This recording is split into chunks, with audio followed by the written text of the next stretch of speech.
Salve, salve, meu querido aluno, tudo bem contigo? Para você que está ligadaço aí do outro lado da tela, eu sou o professor Thiago Vidal e hoje o meu papo contigo vai ser sobre direito administrativo. Olha só que legal, o Alphacom ele está produzindo uma série de conteúdos pensando nos três principais concursos, aqueles de âmbito nacional das carreiras policiais. É o Unificado 2.0. O que isso significa, professor?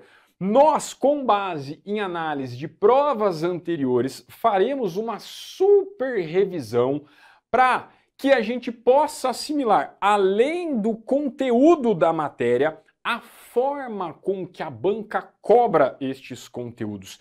Isso é tão importante quanto o conhecimento técnico, perfeito?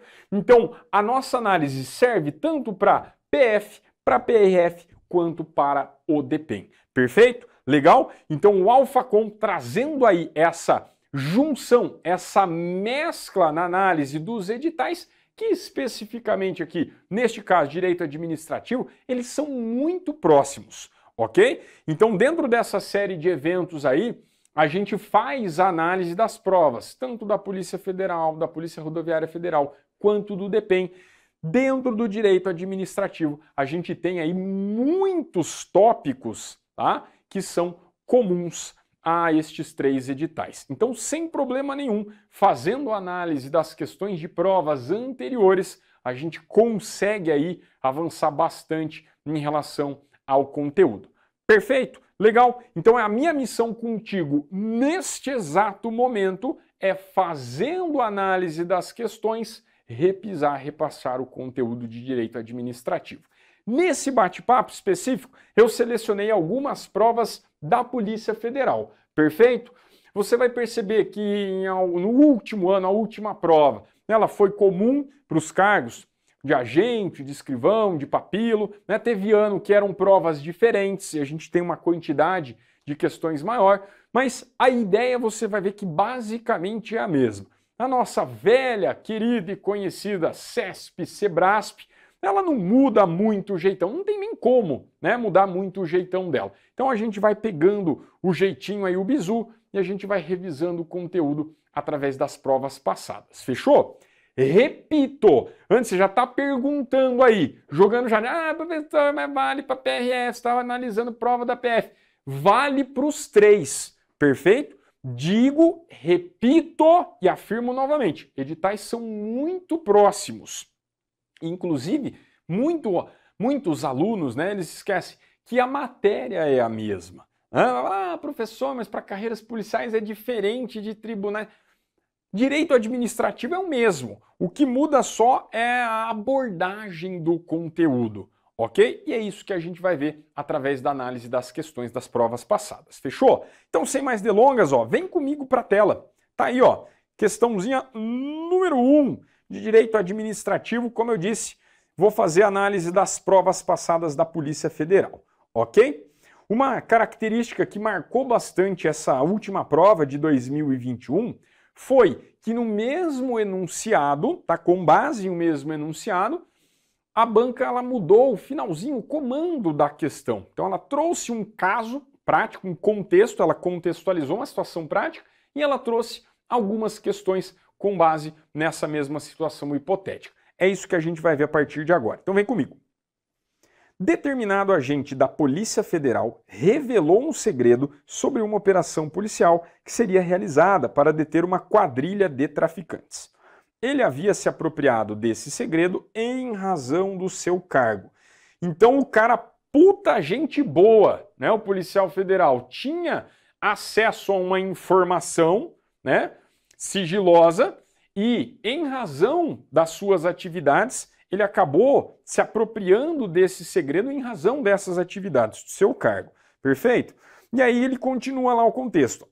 Tendo a operação fracassado, a administração da polícia recebeu uma denúncia sobre o ocorrido e abriu processo administrativo disciplinar contra o referido servidor. Considerando essa situação hipotética, julgue o item subsequente. O servidor, em razão do seu ato, está sujeito à pena de demissão. Então, olha só, qual que foi o contexto? Tá? Se você parar para perceber, conhecimento que essa questão, essa primeira situação exigia, é o teor da Lei 8.112. Perfeito? Beleza, professor. Ele está falando aí, então, que o policial se apropriou de um segredo, né? Destruiu a missão que seria realizada, a operação que seria realizada pela polícia, perfeito? E aí está perguntando, qual é a pena correspondente? O camarada nunca estudou direito administrativo na vida. Primeiro contato que ele tem. Só com essa situação, às vezes esse tipo de situação é um pouco triste porque ela privilegia quem não estudou. Se você parar para analisar o contexto dela, a situação cometida em tese apurada pelo procedimento, pelo processo administrativo é grave. É, professor. Se é grave, a pena tem que ser correspondente à gravidade da infração. Fechou. Se você se lembra, a Lei 8.112, ela traz como penalidade, vamos colocar aqui, ó, penalidade, ela traz algumas hipóteses de penalidades, ok? Nós temos a possibilidade de advertência, nós temos ainda possibilidade de suspensão, nós temos possibilidade de demissão, nós temos ainda cassação, de aposentadoria ou disponibilidade e destituição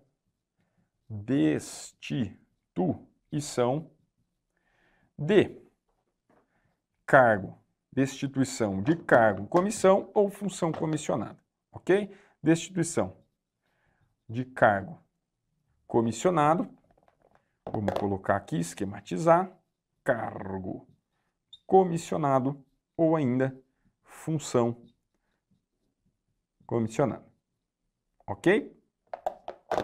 Beleza, professor, são 6 hipóteses. Quais são as mais cobradas? Sem sombra de dúvida, essas 3 aqui, ó. Perfeito? Essas 3 aqui.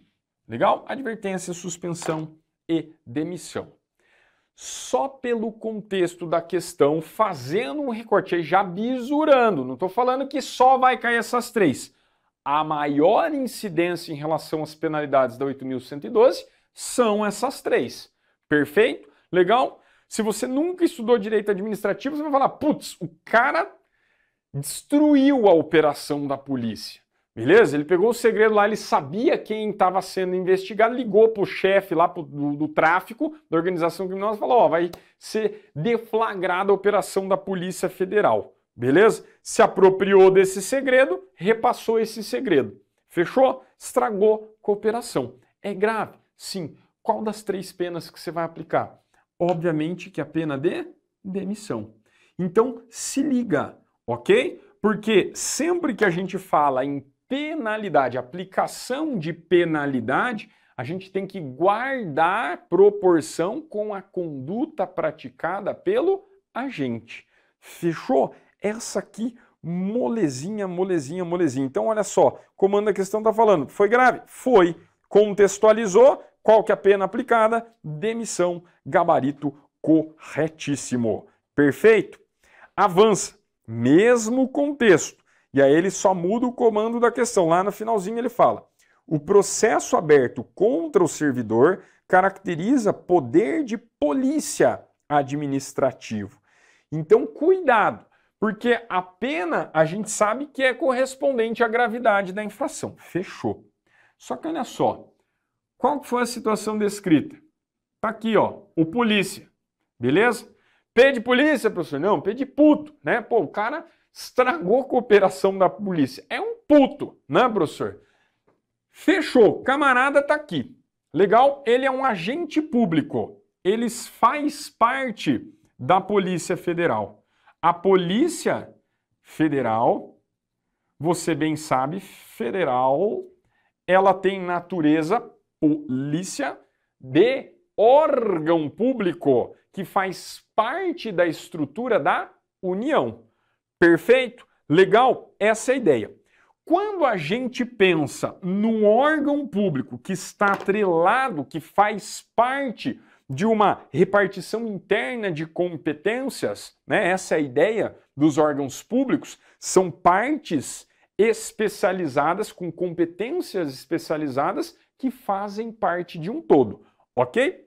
Esse todo, para que ele funcione, essa pessoa jurídica, a exemplo aqui do caso, a União, ela obrigatoriamente tem regras internas para o bom funcionamento da sua atividade. Ou seja, manda quem pode, obedece quem tem juízo. Se eu chego para o delegado, chefe da repartição, da delegacia, e ele emana uma ordem, tá? Uma ordem legal. Eu que sou seu subordinado tenho que acatá-la? Sim. Essa questão de hierarquia, ela pressupõe a existência do chamado poder hierárquico. Ah, beleza, professor. Funciona assim na iniciativa privada também. Pois é, exatamente essa ideia. O chefe manda, beleza? Dentro das repartições da sua empresa privada, é o chefe que manda. Tem o gerente, o diretor, o nome não importa, mas tem alguém que manda. Essa é uma relação de hierarquia que existe em uma mesma pessoa jurídica. Por que eu estou chamando, né, a sua atenção para essa relação hierárquica? Quando eu tenho uma ordem emanada de um superior, o subordinado precisa acatá-la? Sim, porque senão não funciona a bagaça, né, professor? Exatamente essa ideia. Mas e se ele descumpre essa ordem?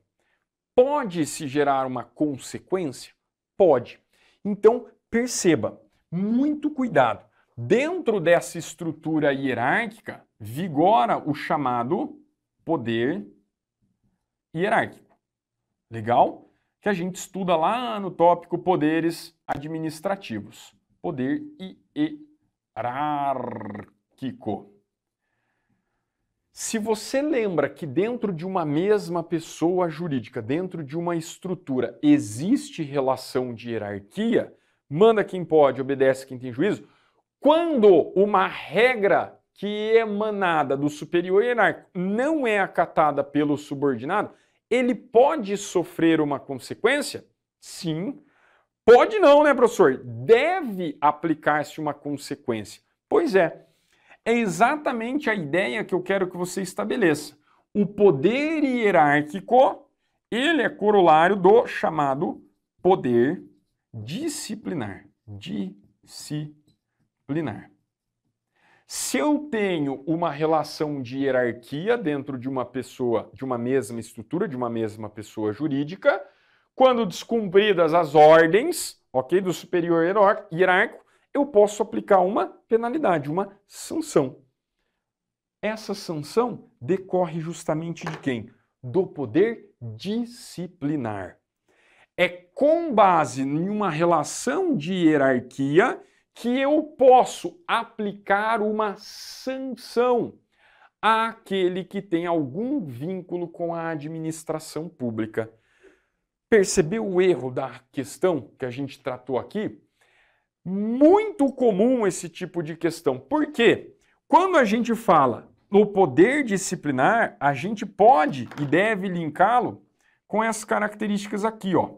Cometimento de uma infração funcional.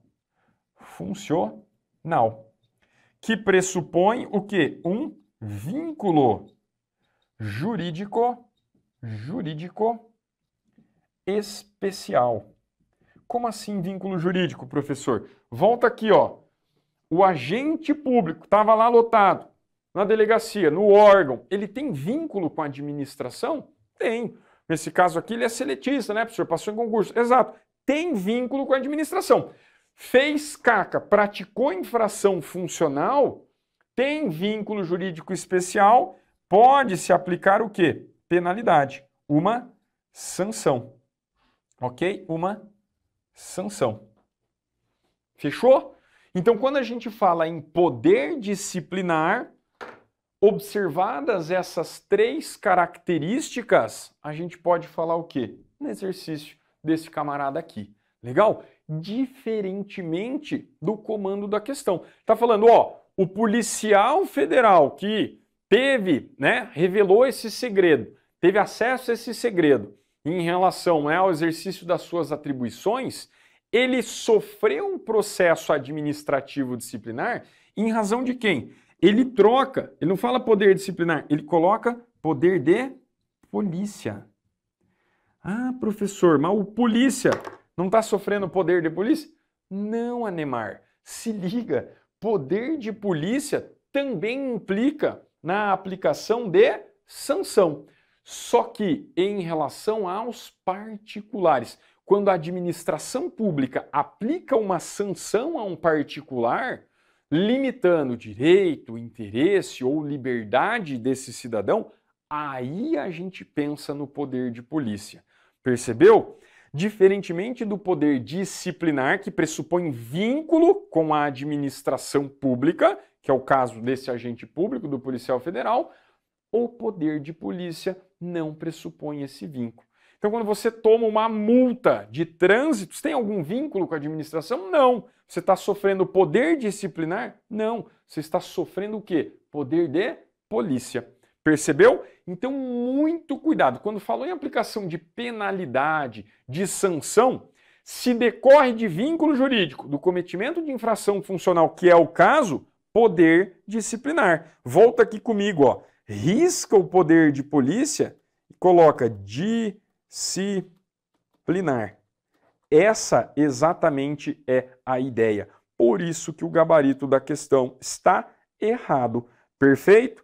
Legal? Então, muito recorrente esse tipo de questão, a diferenciação entre poder disciplinar e poder de polícia despencou. Perfeito? E é sempre uma boa aposta para as provas de carreiras policiais. Legal? Beleza? Então, muito cuidado com esse tipo de situação. Não é difícil, é só você lembrar, pô, você era policial, fez caca, foi instaurado o procedimento administrativo, processo administrativo, melhor dizendo, constatou a infração, o que ele tem que sofrer? Sanção correspondente à gravidade da sua conduta. Beleza? Que nesse caso aqui a gente já viu que é a hipótese de demissão. Perfeito? Legal? E olha só, nessa prova de 2021 foram só 3 questõezinhas de direito administrativo. Bora ver o comando dessa questão aqui. Também, mesmo contexto, e ele segue lá com o comando. A abertura do processo contra o servidor em questão é considerada controle externo e posterior. Então presta atenção. Pegou o mesmo caso e agora já mudou o tópico e está cobrando conhecimento de controle. Bem rapidinho, só para você lembrar. Quando a gente fala em controle da administração pública, controle administrativo, controle judicial, controle legislativo, quem a gente tem que pensar? Vamos pegar aqui, ó, a União. Beleza? A União. Legal? O nosso Estado, o nosso Brasilzão velho de guerra. A gente tem que lembrar que a União ela é formada pelo conjunto, né, de 3 poderes. Poder executivo, nós temos o poder legislativo, e ainda nós temos o poder judiciário.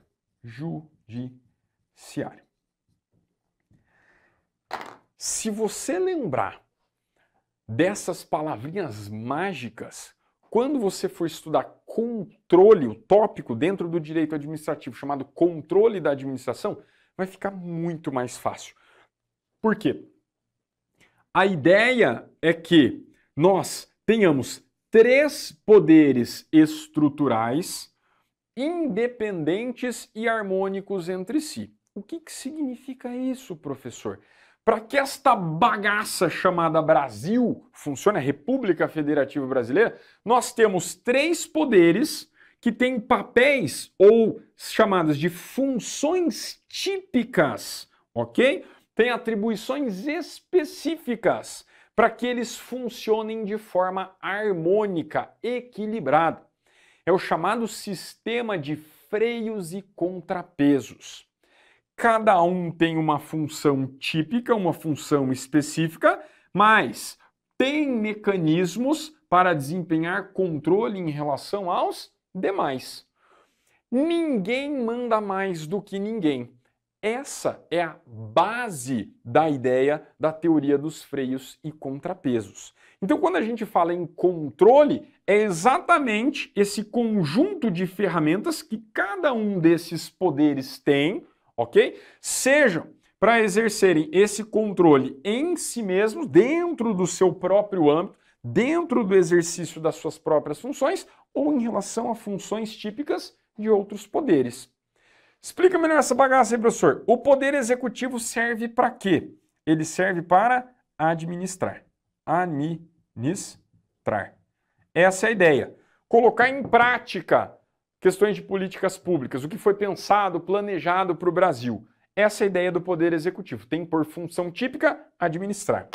O legislativo, legislar. Ou seja, ele faz leis. Essa é a função típica, tá? Se você pegar a doutrina aí, a majoritária, o poder legislativo tem por função também típica de fiscalização. Fiscalizar. Em essência, o poder legislativo fiscaliza os demais. Só que ele não faz isso sozinho. Fechou? E o judiciário, para que serve, professor? Para julgar. Obviamente, tem por função típica aplicar a lei ao caso concreto. Então, pega uma lei que existe, que foi feita pelo legislativo e aplica o caso concreto, né? Se a lei se aplica ou não se aplica. Essa é a ideia do poder judiciário. Perfeito? Cada um dentro das suas funções típicas. Perfeito? Quando eu tenho o controle dentro de um mesmo poder, vamos pegar aqui, ó, a ideia. Dentro do poder executivo, eu tenho as atividades que visam o desempenho de administração. Fechou. Pega o exemplo desse policial. Ele praticou uma infração funcional. Fechou. Essa infração foi constatada através de um processo administrativo instaurado dentro da polícia, dentro do próprio órgão, perfeito? Para apuração de eventual infração. Ah, beleza, professor. Então, dentro do próprio âmbito da administração pública é que foi constatada a infração e, eventualmente, aplicada a penalidade. Pois é. Quando o controle é feito no âmbito de cada um destes poderes, a gente fala que é o quê? Controle interno, ok? Beleza? Essa é a ideia. Exemplo clássico de controle interno. PAD, processo administrativo disciplinar. Sindicância, beleza? Para apuração do cometimento de irregularidade. É o próprio órgão, é a própria estrutura que, através de mecanismos legais, controla aquilo que foi feito dentro das suas atribuições. Fechou? Legal? E aí, quando esse controle, quando mecanismos são utilizados de um poder em relação ao outro, quando o administrativo ele dá uma olhada no que o legislativo faz, ou o judiciário, ou vice-versa, quando o judiciário analisa funções típicas do legislativo ou do executivo, a gente tem o chamado controle externo. É de um poder em relação ao outro. Perfeito? Legal? Só com base nesse raciocínio, volta comigo. Ó. Ele fala que a abertura do processo contra o servidor... Qual o processo, professor? Processo administrativo disciplinar. Quem que abre o processo administrativo disciplinar? O próprio órgão. Ok? É dentro do próprio poder, dentro da própria administração que é instaurado esse processo. Ou seja, eu estou tratando de controle de um poder em relação ao outro negativo. A gente risca a ideia de controle externo. Beleza? Por isso que a questão gabarito está erradíssimo. Fechou? Bem tranquilinho, né? E a gente também tem classificação, né, de controle prévio, controle concomitante, controle posterior, é o momento em que esse controle é desempenhado. Mas só de lembrar o raciocínio do controle interno, dentro da própria estrutura, dentro do próprio poder, e o externo, de um poder em relação ao outro, matava a questão sem problema nenhum. Fechou? Legal? Já foi, ó, 3 questõezinhas só. Agora a gente vai começar a analisar as questões de 2018. Como eu disse, na prova de 2021, as questões foram as mesmas para os cargos, tá? Agente, escrivão e papilo. Na de 2018, nós tivemos questões diferentes. Então eu trouxe dentro desse contexto aqui. Fechou? Acompanha comigo aqui. Vem na tela. Acerca da organização da administração pública brasileira, julgue o item subsequente. Sob a perspectiva do critério formal adotado pelo Brasil, somente é a administração pública aquilo determinado como tal pelo ordenamento jurídico brasileiro, independentemente da atividade exercida.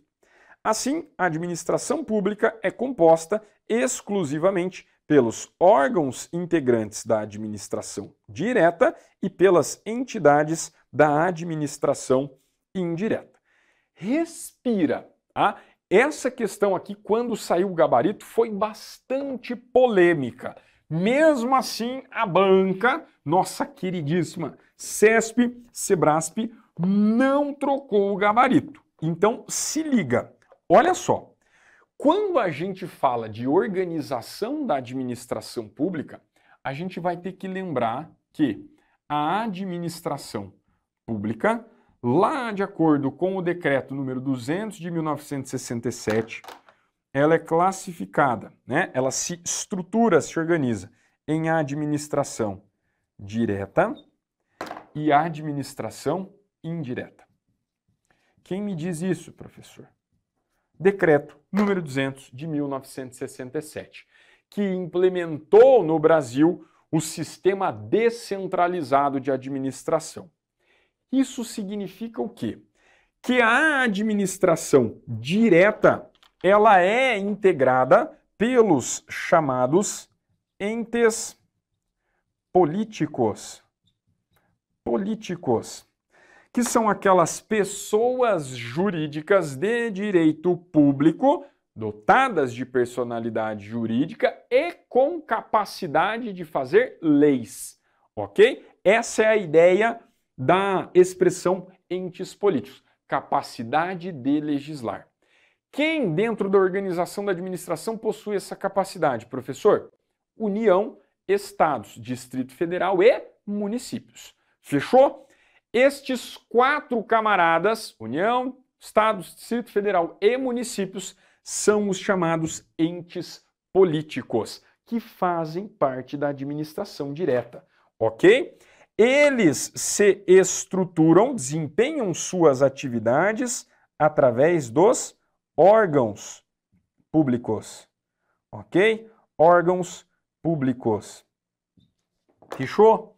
Cada um desses entes políticos, através da desconcentração, pode criar novos centros, repartições internas de competência que fazem parte da mesma estrutura, da mesma pessoa, mas têm atribuições específicas. Legal? Então, desconcentrou, criou órgãos públicos. Isso pode ser feito em relação à administração direta, aos entes políticos que a compõem. Beleza, professor. Só que além da administração direta, nós temos a administração indireta, que é formada pelas chamadas entidades administrativas. Ok? Entidades administrativas. Significa que são novas pessoas jurídicas criadas pelos entes através de lei ou de autorização legal, depende da natureza jurídica, mas são novas pessoas criadas através do fenômeno, do instrumento jurídico chamado descentralização. Perfeito? Quem são as entidades administrativas? Autarquias, fundações públicas, empresas públicas e sociedades de economia mista. Legal? São essas 4 entidades que compõem a chamada administração indireta. Por que que eu contextualizei? Porque perceba, o critério formal trazido pelo enunciado da questão considera que faz parte da administração pública quem está descrito como tal na lei. Nesse caso aqui não é lei propriamente dita, é o decreto-lei número 267. Então o conceito formal não leva em conta as funções desempenhadas, mas sim as estruturas que formam a administração pública. Ok? Volta comigo e repara, quando ele fala do critério formal, ele ainda dá a letra, independentemente da atividade exercida. Ou seja, podem ser prestadores de serviço ou exploradores de atividade econômica, não importa. Só que qual que é o bizu, né? E o que gerou polêmica nessa questão à época? Essa palavrinha aqui, ó, exclusivamente, essa que derrubou uma porrada de candidatos, ok? Porque ele está falando que pelo critério formal é composta a administração pública exclusivamente pelos órgãos, a administração direta, fechou, e pelas entidades da administração indireta, as chamadas entidades administrativas. Se olhar para o quadro e falar critério formal, decreto-lei, beleza. O único probleminha que deu polêmica é que em relação ao critério formal, que a doutrina majoritária traz, é que o critério formal abrange os órgãos, as entidades administrativas, bem como os agentes públicos. Faltou essa palavrinha no enunciado. E aí deu o que procó, deu o que falar. Perfeito? Mas se você lembrou, tá, que o critério formal, perfeito, leva em consideração que faz parte da administração aqueles que estão descritos pela lei, você conseguiria matar a questão. Diferentemente do critério material, que leva em consideração as funções desempenhadas pelos órgãos, pelas entidades. Perfeito? Fechou? Em suma, questão deu polêmica, deu, mas se a gente lembrasse que o critério formal ele leva em consideração o critério trazido pela lei, lembrou que administração direta, órgão, administração indireta, as entidades da administração, as entidades administrativas, gabarito correto. Fechou? Beleza? Então avança. Acerca da organização da administração pública brasileira, julgue o item subsequente. Ao outorgar determinada atribuição à pessoa não integrante de sua administração direta, o Estado serve-se da denominada desconcentração administrativa. Então, olha só, a questão, ela, de novo, tratou de organização. Ela está falando da outorga, beleza? Essa palavrinha aqui a gente tem que considerar. E ele está falando que a administração direta, quando determina a atribuição à pessoa não integrante dela, não é União, não é Estado, não é Distrito Federal, não é município, ele se vale do instrumento da desconcentração. Quer ver? Ó? Essa aqui a gente consegue matar aqui na tela mesmo. Quer ver? Ó? Quando a administração direta, ela cria novas pessoas jurídicas, perfeito? Esse fenômeno aqui, ó, de criação de novas pessoas jurídicas, ele é chamado de descentralização. Descentralização. Fechou? Pode aparecer aí descentralização por serviço ou outorga. São sinônimos, ok? Isso significa o quê? Que a administração direta, ela cria entidades que fazem parte da administração indireta, que são as entidades administrativas. Então, esse fenômeno, dentro do critério formal, quem faz parte da administração? Administração direta e indireta. O fenômeno de criação dessas novas pessoas jurídicas se chama descentralização. Pegadinha clássica. Ele troca descentralização por desconcentração. Desconcentração é a criação de órgãos públicos. Volta comigo aqui, ó.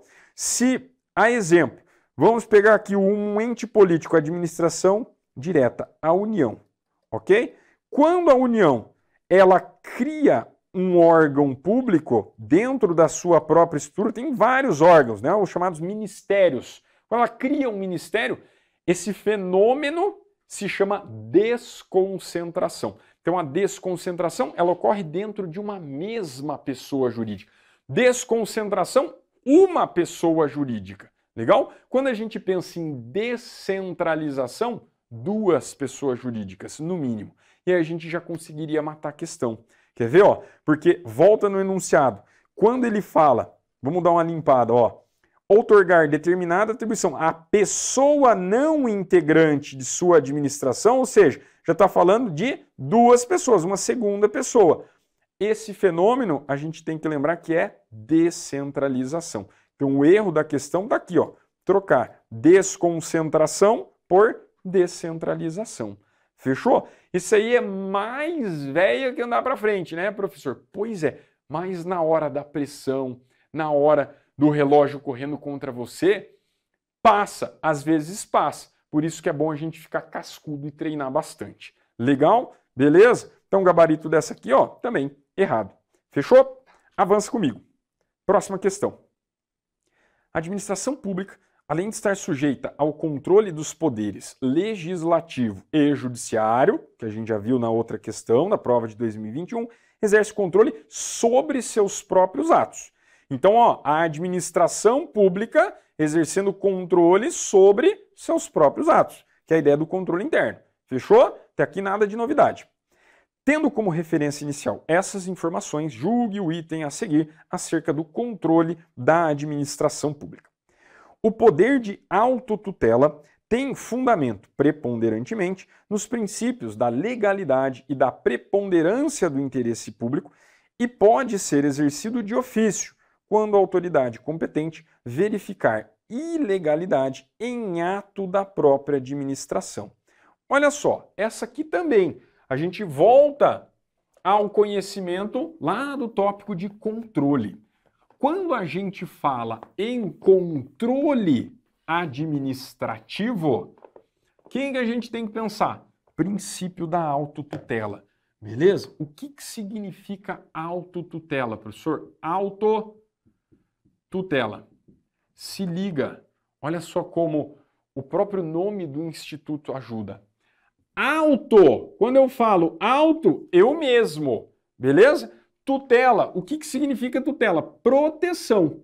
Quando a administração pública, ela mesma, protege os seus interesses, ela está desempenhando uma forma de controle sem sombra de dúvidas. E a autotutela, ela pode ser traduzida na possibilidade que a própria administração tem em revogar os seus atos ou ainda anular. Ok? Duas palavrinhas mágicas. A ideia da autotutela traduz exatamente a possibilidade que a administração pública tem em revogar os seus atos, analisando os critérios de oportunidade ou conveniência. Ok? Ou ainda ela pode fazer a anulação dos seus atos, analisando critérios de legalidade ou legitimidade.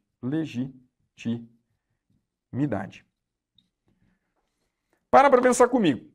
Se a própria administração pública, no exercício das suas atividades, percebe que cometeu uma ilegalidade, ela tem condições de, independentemente do legislativo ou do judiciário, arrumar a casinha?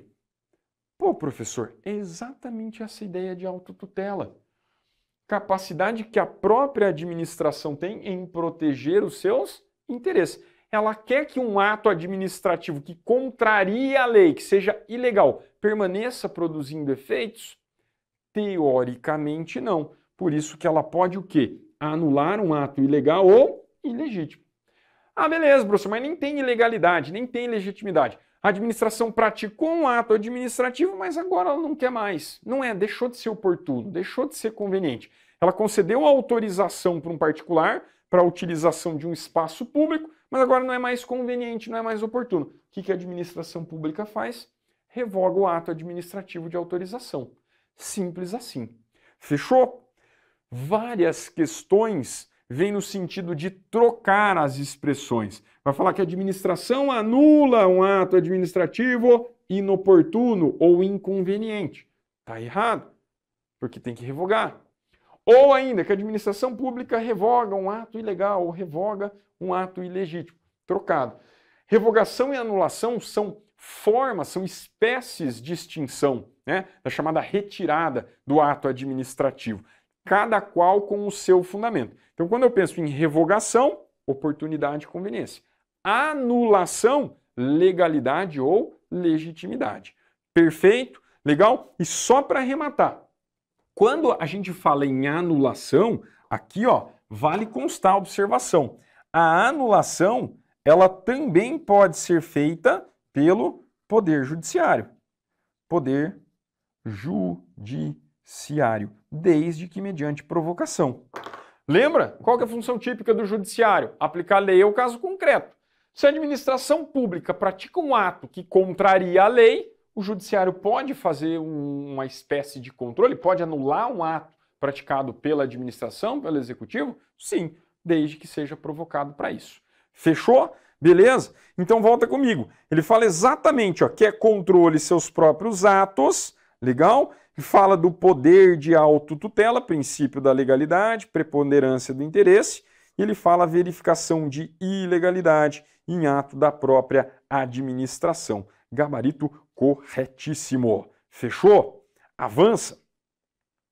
A administração pública, além de estar sujeita ao controle dos poderes legislativos, aqui o texto é o mesmo também, né? Só vai mudar o comando. Tendo como referência inicial, julgue a respeito do controle. Então, bora lá. O Poder Judiciário tem competência para apreciar o mérito dos atos discricionários exarados pela administração pública, devendo, no entanto, restringir-se à análise da legalidade desses atos. Olha aqui, de novo, questãozinha sobre controle. Vamos traduzir, vamos esquematizar? Volta aqui comigo. Professor, você acabou de falar que o Judiciário pode anular.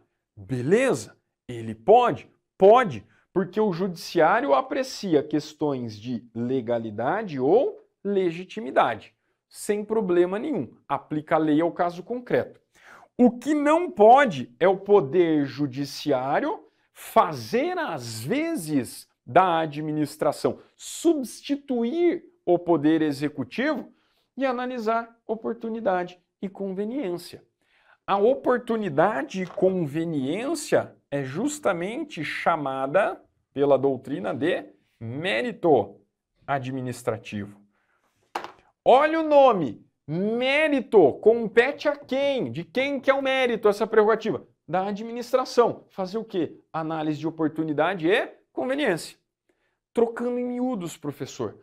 Poder Judiciário tem por função típica aplicar a lei ao caso concreto, julgar, analisa a legalidade ou legitimidade. Fechou. Poder Judiciário pode anular um ato praticado pela administração? Sim. Se ele pegou a lei, aplicou o caso concreto, viu que não correspondeu, anula o ato. Só que o Judiciário não pode fazer o quê? Exercício das funções típicas da administração, do Poder Executivo, que é justamente a análise de mérito administrativo. Então, o juiz de direito, ele não pode escolher em nome do gestor público. Tá? Eu sempre dou um exemplo. Prefeito, cidade pequena é muito comum. Prefeito, ele tem verba para construir um hospital, uma escola. Ele vai lá, justifica e constrói a escola. Beleza? Tem verba só para um. Justificou, era plausível. Dentro dos requisitos legais, foi lá e construiu o hospital ao invés da escola. O juiz pode ir lá e escolher, não, eu quero a escola em vez do hospital? Ou vice-versa? Não, porque isso é o quê? Análise de mérito. Quem analisa mérito? Quem analisa oportunidade? O que era oportuno? Construir a escola ou o hospital? O que era mais conveniente para a população? Quem analisa isso é o administrador público e não o judiciário. Fechou? Beleza? Então volta. Quando ele fala o Poder Judiciário tem competência para apreciar mérito dos atos discricionários, negativo. Ele ainda arredonda, né? Quando ele fala em ato discricionário, a essência do ato discricionário é a análise de oportunidade e conveniência. Fechou? É um leque de opções dentro dos limites trazidos pela lei. Gabarito erradaço. Bicho. Bora para a próxima. O servidor público federal determinou a nomeação de seu irmão para ocupar um cargo de confiança no órgão público onde trabalha. Questionado por outros servidores, o departamento jurídico do órgão emitiu parecer indicando que o ato de nomeação é ilegal. Pô, colocou o humano, né, para um cargo de confiança, famoso cabidão de emprego. Considerando essa situação hipotética, julgue o item a seguir. Sob o fundamento da ilegalidade, a administração pública deverá revogar o ato de nomeação com a garantia de que sejam observados os princípios do devido processo legal e da ampla defesa. Leu rápido, leu com pressa, passou batido. Quer ver só? A gente já resolveu essa questão aqui, ó, no exercício, na resolução dos exercícios anteriores. Volta comigo. Ele está falando, o cara praticou nepotismo, vedado pela súmula vinculante número 13. Você não pode nomear para cargo de confiança, função, né, gratificada, parentes até terceiro grau. Fechou? Irmão, né, mãe, pai, tio. Cuidado com o primo, tá? Falou em primo, provavelmente é pegadinha. O nepotismo, a súmula número 3, não alcança os parentes de quarto grau. Primo é quarto grau. Perfeito? Então, cuidado com o primo. Nesse caso, irmão, nepotismo clássico. Ele falou que o ato é ilegal, contraria a lei, beleza. Só que qual que é o fundamento, tá, para corrigir essa ilegalidade? Ele coloca aqui, ó, revogação. Volta aqui comigo, ó. Rápido, tiro seco. Revogação. Analisa o quê? Oportunidade e conveniência. Revogação tem a ver com a legalidade? Negativo. Percebeu? Que tinha falado, né? Sempre a pegadinha de prova. Eles vão trocar revogação por anulação, que são as espécies de retirada, né, que é forma de extinção do ato administrativo mais bola cantada da face da terra. Perfeito? Então, gabarito aqui, ó, só para confirmar, errado. Próxima questão, 9. Servidor público federal determinou a nomeação do seu irmão, mesma situação, né? Questionado o departamento, considerando essa situação hipotética, julgue o item a seguir. Então, o exemplo aqui é o mesmo, vamos ver o comando da questão. O princípio da autotutela permite que o Poder Judiciário intervenha para apreciar atos administrativos que estejam supostamente eivados de ilegalidade. Também, leu com pressa, emocionou, bailou. Ó, tudo que a gente acabou de ver aqui. Poder Judiciário pode analisar critério de ilegalidade e legitimidade? Beleza. Só que onde está o erro da questão? Aqui, ó, ele está falando que o princípio da autotutela. Quando eu escrevi autotutela no quadro, eu falei auto, a própria administração tem a capacidade de proteger os seus interesses. Então, quando eu falo que o Poder Judiciário anulando o ato da administração, isso é autotutela, é a própria administração? Negativo. Então, o fundamento, ok, é que torna essa assertiva errada. Fechou? Percebeu? Um detalhezinho de nada, mas que faz diferença. Beleza? Tem que prestar atenção. Próxima questão já está na tela. Acerca da administração direta e indireta, julgue o item que segue. Decorre do princípio da reserva legal a exigência de que as entidades da administração indireta sejam criadas ou autorizadas por leis específicas e a de que, no caso das fundações, leis complementares definam suas áreas de atuação. Mesmo raciocínio. Volta aqui, ó, a gente também já esquematizou. A administração direta e indireta. Quando um ente político, através da descentralização, cria uma entidade administrativa, ele o faz obrigatoriamente por lei. Perfeito? Só para complementar o esquema aqui, ó. Quando a gente fala de lei, a gente precisa tomar cuidado com a espécie de entidade administrativa que estamos a tratar. Estas entidades administrativas, elas podem ser as autarquias, elas podem ser as fundações públicas. Nós temos as chamadas empresas públicas, e por fim, e não menos importante, nós temos as sociedades de economia mista. Fechou? O que a gente precisa lembrar?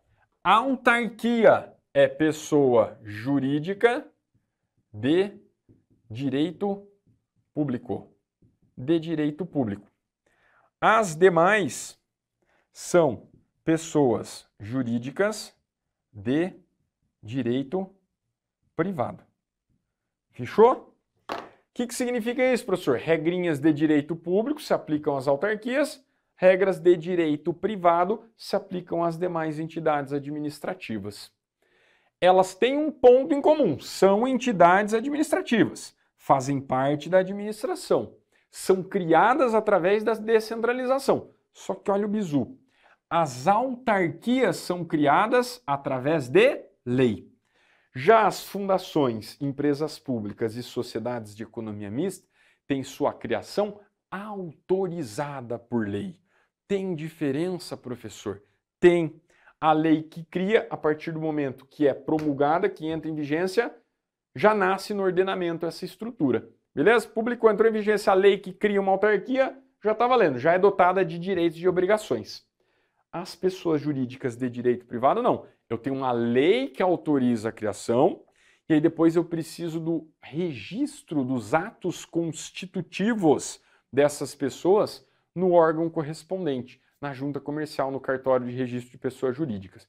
Fechou? É a partir do registro que elas nascem por ordenamento, que elas passam a ter direitos e obrigações. Legal? E aí o detalhezinho é que, no caso das fundações públicas, as suas atividades serão definidas por lei complementar. É esse o cuidado. Então a criação é através de lei ordinária, específica. Eu tenho uma lei especificamente que cria o que autoriza a criação das estruturas.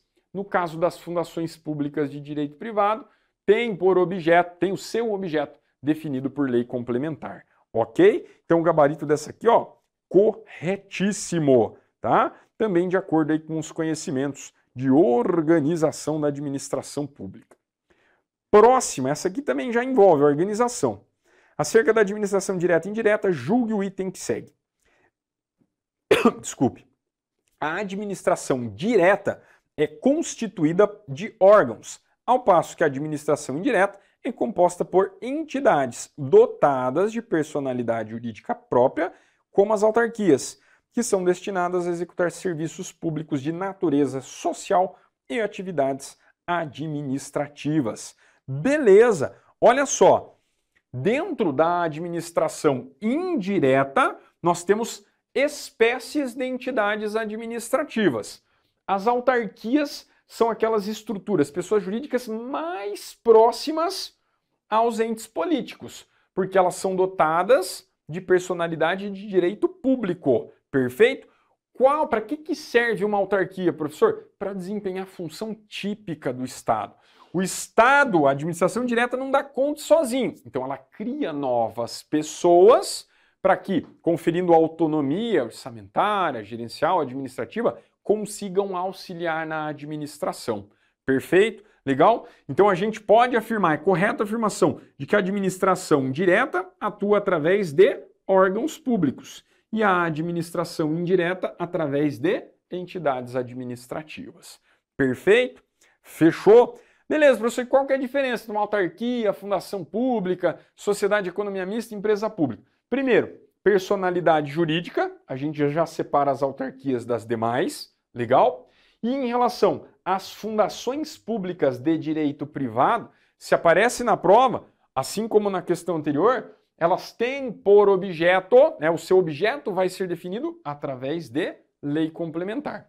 Já uma empresa pública, ela pode ser prestadora de serviço ou exploradora de atividade econômica. Da mesma forma que a sociedade de economia mista.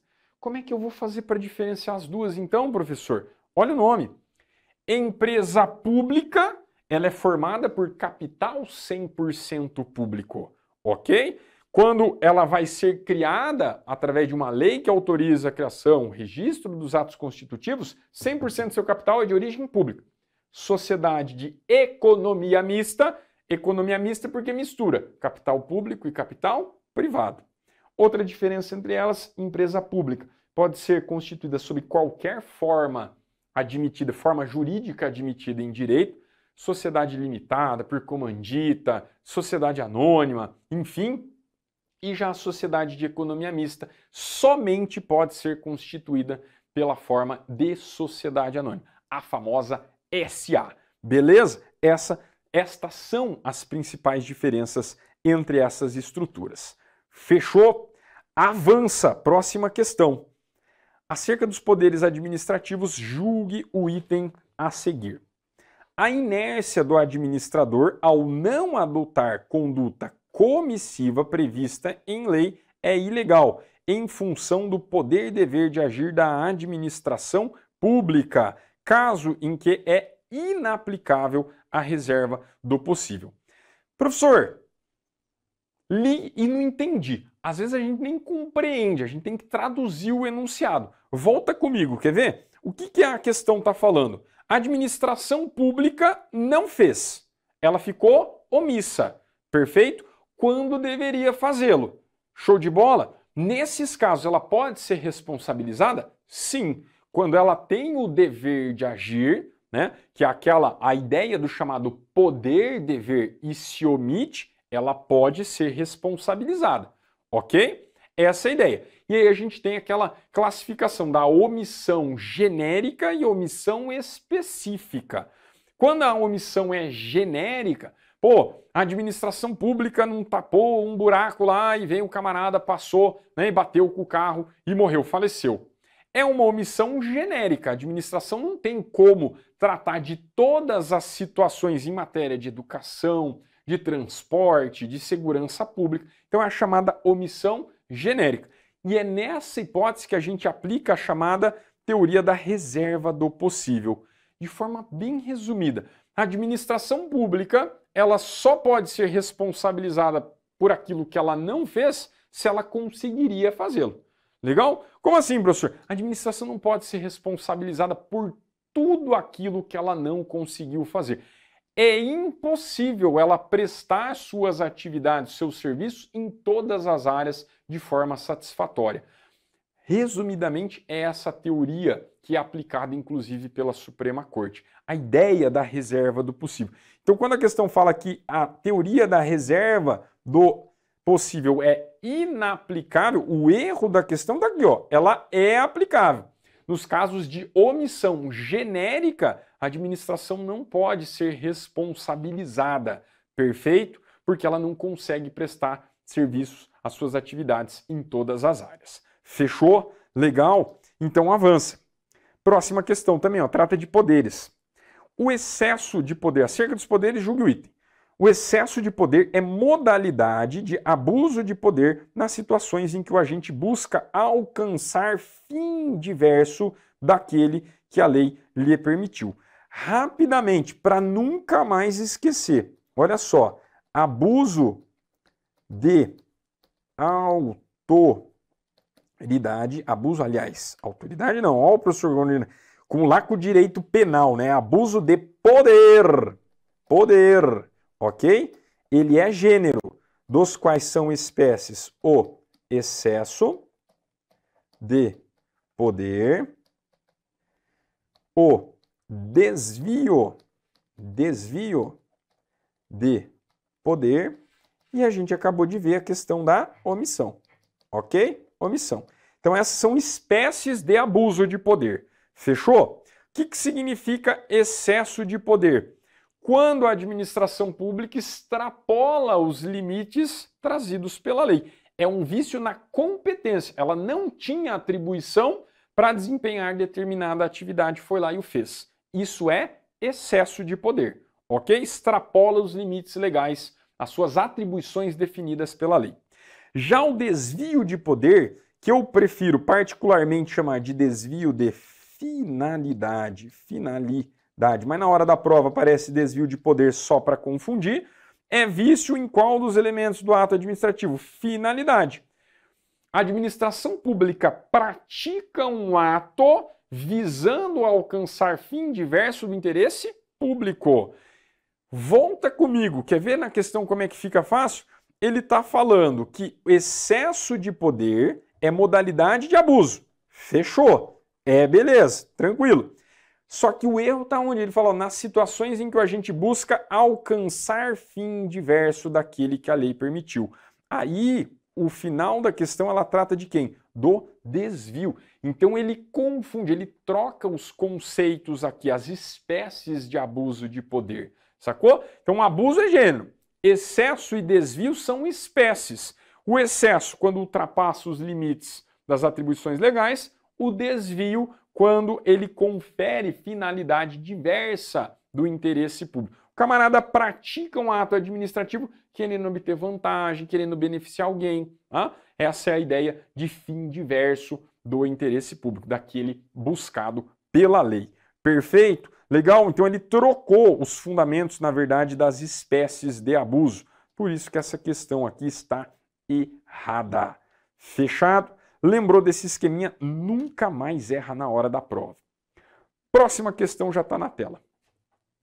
Pedro, após ter sido investido em cargo público de determinado órgão, sem a necessária aprovação em concurso público, praticou inúmeros atos administrativos, internos e externos. Então, olha só, o camarada não passou em concurso público. Tendo como referência a situação hipotética, julgue o item que se segue. Pedro é considerado agente putativo e, ainda que não tenha sido investido legalmente, deverá receber remuneração pelo serviço prestado pelo órgão. Essa questão envolve conhecimento de classificação de agentes. Né? O chamado agente putativo é aquele que tem alguma irregularidade na sua investidura. Isso ficou muito claro aqui do enunciado. Investido ilegalmente. Imagina só a situação, se chega na repartição, você vai pedir a emissão de uma certidão. Vou pedir uma certidão negativa para fins criminais, sei lá, né? Chega lá.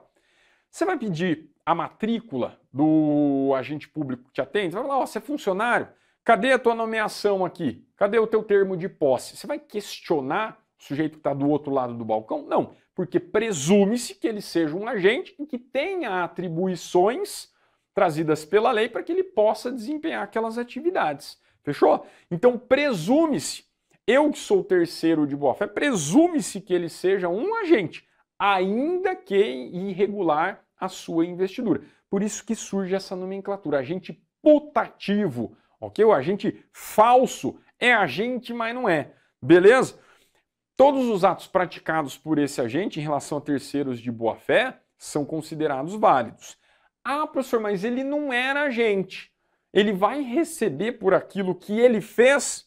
Sim, esse é o bizu da questão. Por mais que houvesse irregularidade na sua investidura, ele praticou atividades, desempenhou atribuições e aí ele merece o quê? Receber respectiva remuneração, ok? Sob pena da administração pública, né, incorrer em enriquecimento ilícito. O camarada desempenhou, não podia, mas desempenhou, perfeito? Vai ter que ser remunerado para isso. Legal? Beleza? Então volta aqui, A ideia é que é considerado agente putativo e ainda que não tenha sido investido, deverá receber remuneração. Correto. Ok? Próxima questão. De novo, o Pedrão aí, praticou inúmeros órgãos e irregularidade na investidura.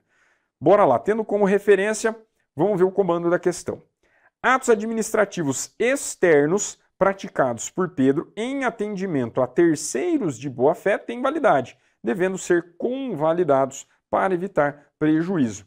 Resumindo, terceiro de boa-fé tem alguma coisa a ver com o Pedrão, que tinha irregularidade na sua investidura? Não. Então consideram-se válidos. Essa certidão que eu fui pegar lá com o Pedrão é considerada válida para todos os fins. Beleza? Legal? Bem tranquilo. Essas foram as questões da prova de 2018, né, dos vários cargos. E agora a gente já chega à análise da prova de 2014. Bora lá avançar. No que se refere à organização administrativa e agentes públicos, julgue o item a seguir. Conforme entendimento do Supremo Tribunal Federal, se determinado concurso público destinar-se ao provimento de 2 vagas, não será possível que uma dessas vagas seja destinada exclusivamente à pessoa portadora de necessidades especiais. Aqui tinha que lembrar, né, na verdade, da lei que regulamenta lá os agentes públicos civis do âmbito federal, a famosa 8.112. Concurso público pode destinar vaga para portadores de necessidades especiais? Sim, até 20%. Beleza? Esse é o limite legal. O enunciado está falando de 2 vagas, beleza? Posso destinar uma vaga, ou seja, 50% exclusivamente a pessoa destinada? Não, porque ultrapassa os limites trazidos pela 8.112. Capciosa essa questãozinha aqui, né? Tinha que lembrar da redação da 8.112, tá? Consta lá, você que é concurseiro, seja velho, seja novo, sabe que tem as vagas destinadas, os 20% de vagas destinadas aos portadores de deficiência. Isso preenche o requisito legal exigido pela 8.112. No contexto aqui, 2 vagas. Posso destinar uma delas, ou seja, 50% aos PCDs, aos portadores com deficiência? Negativo, porque ultrapassa o limite da lei. Perfeito? Legal? Então, o gabarito dessa aqui, erradaço, nos termos do entendimento exarado pela nossa Suprema Corte. Perfeito? Próxima questão, já chegando ao final, né? Acho que a prova de 2014 eram só 3 questõezinhas também. Direito administrativo vai e volta, né? Tá na moda, volta, né? Cai da moda, sai da moda. Teve provas, né, antigas lá, obviamente era outro contexto, né? Tinham 12 questões de direito administrativo, beleza? Aí você vai falar, só 3, nem vou dar essa porra aí. Uma questão vai fazer a diferença. Concurso de alto nível, meu amigo, uma questão faz diferença. Nesse caso aqui, as provas a gente viu no mínimo 3, tá? Essa é a diferença entre estar aprovado e reprovado. Então se liga, não precisa nem falar isso, né? Só reforçando a ideia. Vem comigo. No que se refere à organização administrativa e agentes públicos, julgue o item a seguir. O cargo de dirigente de empresa pública e de sociedade de economia mista é regido pela consolidação das leis do trabalho. Essa aqui é exceçãozinha, né? Ó, quando a gente tem as entidades administrativas de direito público, né, principalmente lá, exemplos da empresa pública e sociedade de economia mista, os seus agentes possuem vínculos, são chamados empregados públicos, tá? Tem o seu vínculo determinado pela CLT, fechou? Diferentemente dos servidores públicos, dos estatutários, que tem um vínculo jurídico com a administração decorrente da lei, que é o caso da 8.112. Beleza? Então, pessoa jurídica de direito público, vínculo estatutário. Pessoa jurídica de direito privado, vínculo é seletista. Beleza, professor. Só que a questão está falando do dirigente de uma empresa pública, do dirigente de uma sociedade de economia mista, que é o asterisco dos manuais de direito administrativo. Os dirigentes têm um vínculo estatutário que decorre da lei. Diferentemente dos empregados públicos, né, de todos os demais lá que passaram no concurso público, essa é a regra, tá? Por mais que sejam estruturas de direito privado, tem a exigência do concurso público, perfeito, tanto para os seletistas quanto para os estatutários, mas nos casos dos dirigentes, mesmo sendo dirigentes de pessoas jurídicas de direito privado, tem um regime estatutário e não o seletista. Perfeito? Por isso que o gabarito está errado. Essa questão aqui um pouquinho mais aprofundada, né? A época que foi cobrada derrubou bastante candidato, mas assim, como eu disse, concurso de alto nível, né? Tem que se pegar também, né, a esses detalhes, porque podem fazer a diferença. Perfeito? E para a gente chegar ao final da análise dessas últimas provas, tá? Dentro do direito administrativo, bora lá, ó. acerca dos poderes administrativos e da responsabilidade civil do Estado, julgue o item que se segue. A aplicação de sanção administrativa, ó, de novo a tal da sanção, quer ver? Ó, mesmo raciocínio que a gente já viu. Sanção administrativa contra concessionária de serviço público decorre do exercício do poder disciplinar. Lembra que eu falei que era bola cantada? Que já tinha virado moda? Era moda desde 2014. Volta aqui comigo. Olha o contexto. Ele está falando de sanção administrativa. Fechou, professor. Ele está falando de concessionária de serviço público. Vamos parar para analisar, ó. A administração pública aplicando uma penalidade ou uma sanção, perfeito? Porque, em tese, foi constatada a prática de uma infração, lembra lá? Infração, com aquele que tenha um vínculo jurídico. Onde está o vínculo jurídico, professor? Está aqui, ó, concessionária de serviço público. Quando a administração pública delega a prestação de serviço a um particular, esse particular presta serviços em nome da administração. Celebra um vínculo com a administração, mediante contrato, concessionárias e permissionárias prestadoras de serviço público. Tem vínculo jurídico? Tem. Fez caca concessionária, constatada a infração, sanção nela. Beleza? Qual sanção? Aplicação de multa, rescisão do contrato com a administração, enfim, nós temos uma série de regrinhas, né? Inclusive a gente tem lei específica, 8987 de 95, que é a lei das concessionárias e permissionárias. Beleza? Se eu conseguir estabelecer vínculo, constatada infração, aplico sanção, decorrente de qual dos poderes? Disciplinar ou de polícia? Disciplinar, né, prof? Tá aqui, ó, exercício do poder disciplinar. Fechou? A questãozinha que a gente viu na outra prova trocava. Era o mesmo raciocínio, só que colocava o quê? Sanção decorrente do poder de polícia. Percebeu como as questões se repetem?